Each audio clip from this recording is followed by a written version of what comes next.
Hi, we have our next topic, and that is physical and chemical properties and changes. This is a review of what you have actually already learned. It should have come from your 8th grade science class, so we're going to have to dig back in our brains a little bit and kind of bring this back up to the surface again. But we have our physical and chemical properties that we're going to talk about first, and then after we're going to talk about our physical and chemical changes. Again, this should not be anything that is new or different or anything like that. It is just a refresher course, basically. So the first thing that we have is our physical properties. With those physical properties, it's just looking at the matter itself, the stuff that you have in front of you, and you're making observations about it. So if you're looking at something and you say, hey, this pen is red. Red is a physical characteristic, it's like an adjective about the pen itself. So color is a great example of a physical property. It's typically what I'm looking for when we get to the lab. It'll say, describe the matter that's in front of you. And you'll have to say, it's red, it's a powder, it is, I don't even know. But you're looking for just those describing characteristics. Now, with those describing characteristics, you have a few of them that you might not realize are physical characteristics, but they actually are. So I mentioned color already. Smell is another big one in chemistry. Chemistry smells funny a lot. So you might smell something and say, hey, this smells like grapes. That's a great physical characteristic of the matter at hand. Melting point, boiling point, temperature, all of those things are just temperature, but it is a physical characteristic of the matter that you're dealing with. So if you have the melting point of ice, freezing point, melting point, depending on which phase change you're going through, is 0 degrees Celsius. That's just a describing characteristic that yes, you're going to go through a phase change at 0 degrees Celsius. Texture, the desk is bumpy, this is smooth, whatever, it's jagged, all of those things are just characteristics. And then your density, the description of density is a physical characteristic. It's just how much stuff is in a certain amount of space.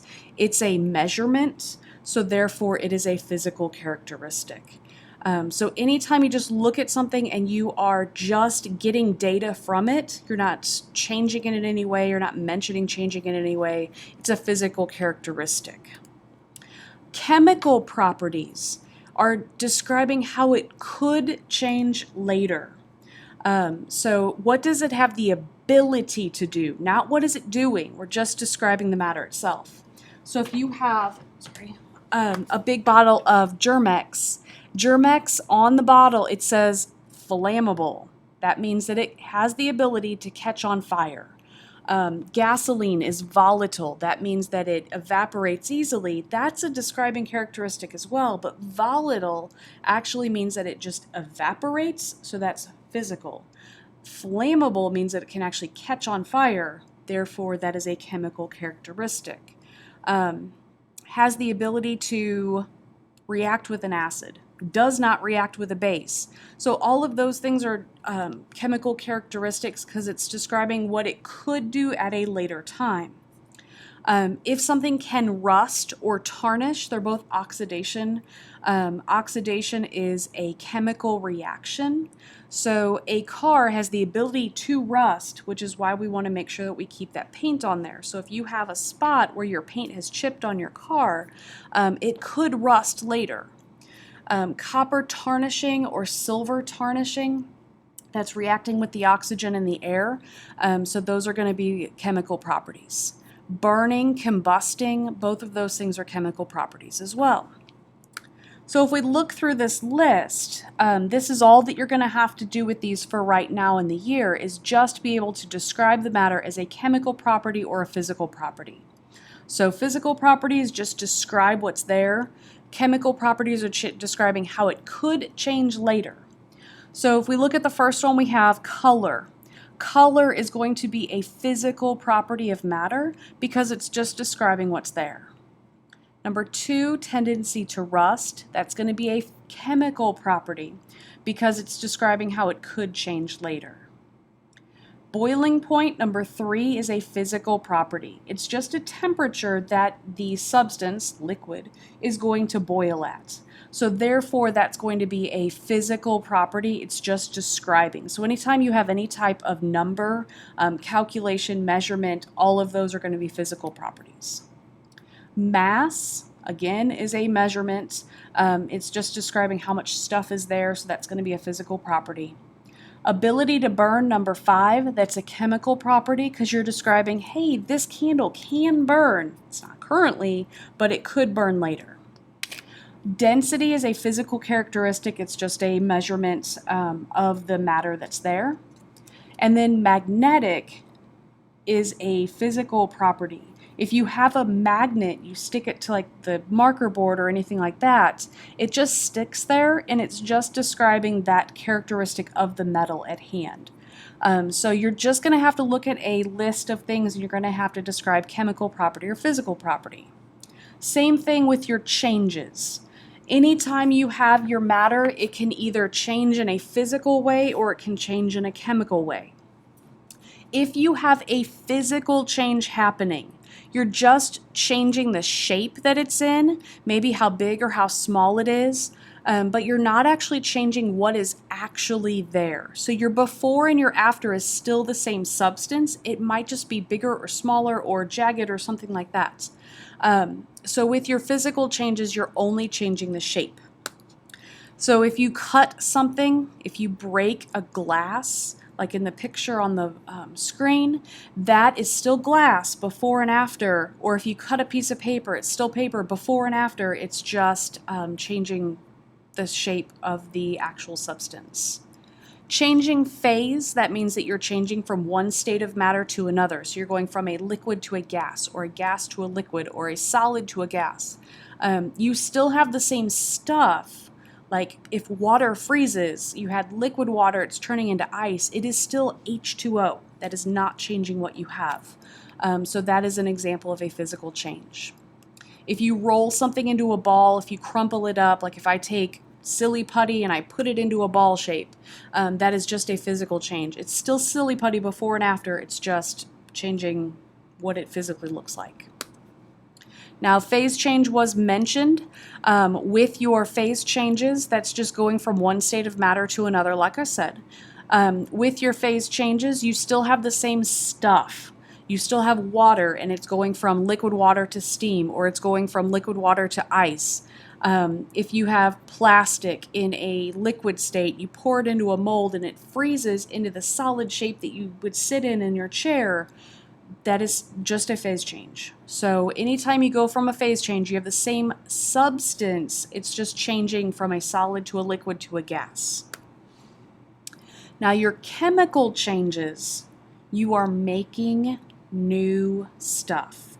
You're making new matter. So you're actually going through a chemical reaction. And when you go through that chemical reaction, your before and your after, completely different. So if you go through a chemical reaction, you're making your new stuff. Sorry, here. I thought my picture was coming up. You can't, a lot of times people say you can't go back and go back to what you had before. It's kind of a loose definition, but we'll go with it for right now for this beginning part of the year.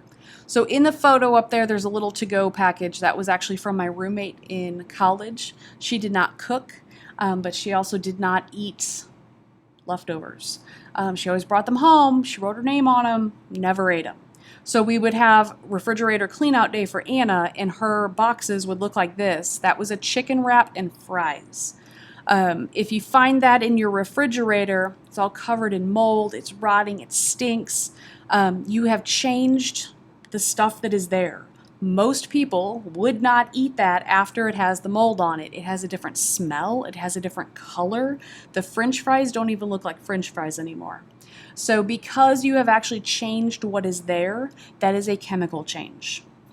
Anytime you digest or eat something, you're actually having a chemical reaction happening in your stomach. So let's say that I bake brownies. Anytime you cook or bake, that's a chemical change. You're changing the proteins that are there. In the picture, that's brownie batter. Once I have the brownie batter, I put it in the oven. It goes through a chemical change. I can't go back to the brownie batter after I make the brownies.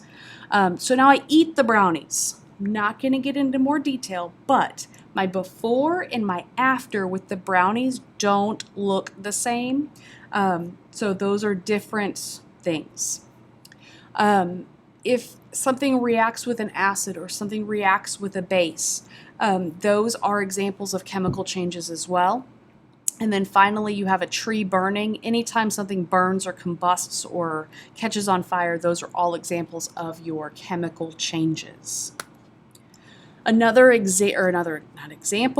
term for that chemical change is called a chemical reaction in chemistry. So we're going to do a lot of chemical changes in this class. We're going to talk a little bit about physical changes with melting point, boiling points, and then your phase changes, but we spend most of our time with your chemical reactions. So looking at these pictures, the ice that is melting, that's a physical change because it's still H2O, it's still water. The little nail that's rusting, once you get rust on your car, you can't go back to that metal. It's actually going through a chemical reaction, so that's chemical. Cutting a piece of paper like that little boy is doing, that's going to be a physical change because it's still paper before and after. The flowers after you pick them are dying. So because those are dying, they're actually not going to go back and grow anymore. So that's going to be a chemical change that's happening. And then an apple that is turning brown, the reason why those turn brown is they actually go through a chemical reaction. So that's why if you coat them with like 7-Up or lemon juice or something like that, they don't turn brown anymore. So that stops that process. Ooh, we have another list. Sorry, I thought I just had the pictures. So we're just listing chemical or physical change. Breaking a pencil is going to be a physical change because it's still a pencil before and after. Burning wood, you're burning something. You can't go back to the wood after you make the ash, so that's going to be chemical. Tarnishing or rusting, that's both a chemical reaction that's happening, so that's a chemical change. Cooking an egg, anytime you cook or bake anything, that is going to be a chemical change because you can't go back to what you originally started with. Grinding down coffee beans just makes it go really small. Same thing with like dissolving. If I put sugar into water, that sugar is still there. It's just getting smaller. So those are physical changes. Burning gasoline, anytime anything burns or combusts, that's going to be chemical. And then freezing water, that's just a phase change. So with that phase change that's happening there, that's going to be a physical change. And that is actually where we're going to stop for the day. I'm going to do some demonstrations. Watch that other video as well.